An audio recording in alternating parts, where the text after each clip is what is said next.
Franklin Goes to the Hospital. Story based on characters created by Paulette Bourgeois and Brenda Clark. Illustrated by Brenda Clark.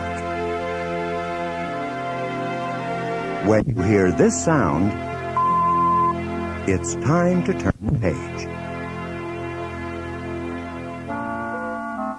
Franklin sometimes had colds and tummy aches, and every now and then he got cuts and bruises.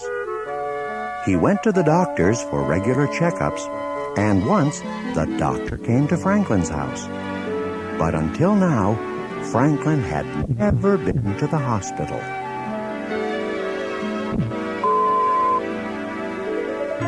Franklin and his friends were playing soccer. The ball was kicked to Franklin, and it hit him hard in the chest. "Ugh!"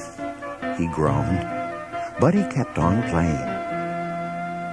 That night at bath time, Franklin said, "Ouch!" when he dried his tummy. His mother took a closer look. She said, "We'll go to the doctor first thing tomorrow." With gentle fingers, Dr. Bear poked and prodded Franklin's shell. She discovered a small crack. "It isn't serious, Franklin," she said, "but I have to put a pin in your shell to help it grow properly. I'll schedule an operation for you tomorrow morning at the hospital." "Will it hurt?" asked Franklin. "We'll give you sleep medicine before the operation so you won't feel a thing," replied Dr. Bear. "When you wake up, you'll be a little sore, but we'll keep you in the hospital overnight to make sure that you're okay." Dr. Bear explained that operations can only be done when a patient has an empty stomach. She told Franklin not to eat or drink after bedtime that night. Franklin didn't mind. His tummy was too busy flip-flopping for him to think about eating.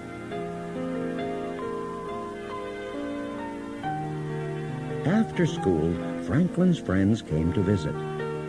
Franklin showed them the book about hospitals that Dr. Bear had given him.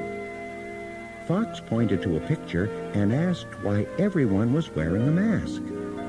"Masks keep germs out of the operating room," explained Franklin. "Are you scared?" asked Beaver. "Of course he's not scared," replied Bear. "Franklin's very brave." Franklin didn't say anything.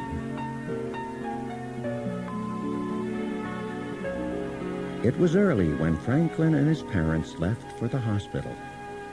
With his blue blanket and Sam clutched in his arms, Franklin said goodbye to his room. Franklin's mother gave him a hug. "You'll be home tomorrow," she reminded him. "I know," Franklin said softly. "You're a very brave little turtle," said his father. At the hospital, Franklin was given a bracelet with his name on it. Then an attendant pushed him down a long hallway in a wheelchair. Franklin stared at all the strange equipment on carts and trolleys, and he wrinkled his nose at the unfamiliar smells. As they went around corners and through doors, Franklin kept checking to make sure that his parents were keeping up. At last, they reached Franklin's room.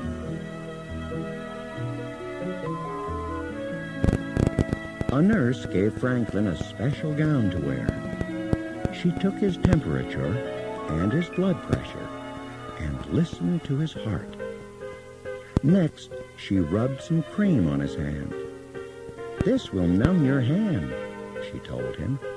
"Then it won't hurt when the doctor puts in the needle for your sleep medicine." "Okay," said Franklin in a small voice. "You're a very brave patient," said the nurse.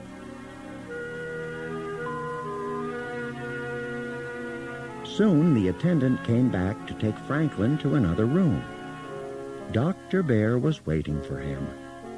"We're going to take some x-rays," she said. "I need to know exactly where to put the pin." "I don't want x-rays," whispered Franklin. "X-rays don't hurt," explained Dr. Bear. "The machine only takes pictures of what's inside you." "I know," said Franklin. He started to cry.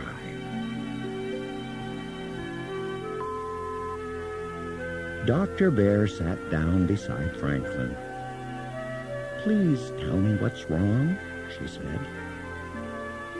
Franklin sniffled. "Everybody thinks I'm brave, but I've just been pretending. X-rays will show that inside I'm scared."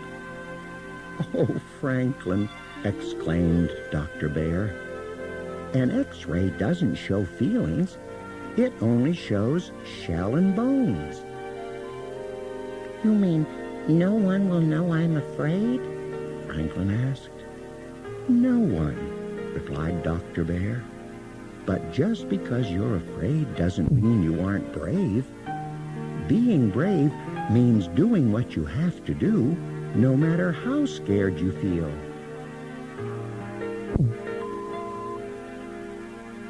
Franklin thought for a few moments. "Well, I am scared to have the operation," he finally said. "But I know I have to, so my shell will grow big and strong." Dr. Bear smiled. That's what being brave is all about.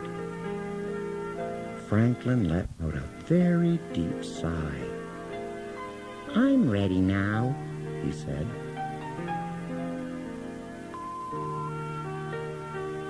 When the x-rays were done, Franklin was taken to the waiting room. "We aren't allowed into the operating room, Franklin," said his father. "But we'll be with you in the recovery room when you wake up," his mother promised. Soon Dr. Bear came to get Franklin. His mother and father kissed him and waved as he went through the doors. In the operating room, Franklin said hello to the other doctors and nurses. Dr. Bear put stickers on Franklin's chest and explained that this was how they would watch his breathing and heartbeat during the operation. Then Dr. Raccoon put the needle for the sleep medicine in Franklin's hand. It didn't hurt at all. When that was done, he asked Franklin to count backward from 100. "But I can only count backward from 10, Franklin said. "That will be just fine," said Dr. Bear. 10, 9, 8, began Franklin.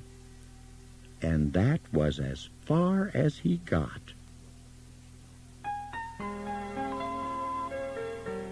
"Wake up, Franklin," called a faraway voice. But Franklin didn't want to wake up. In his dream, he was scoring the winning goal. "Wake up now, Franklin," said his mother. Slowly, Franklin opened his eyes. He saw his parents and Dr. Bear, and then he remembered. "I haven't finished counting," he said in a wobbly voice. "But I've finished operating," said Dr. Bear with a laugh. 2 hours later, Franklin was back in his hospital room.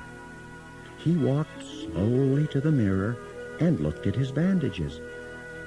"I guess it'll be a while before I can play soccer again," he sighed.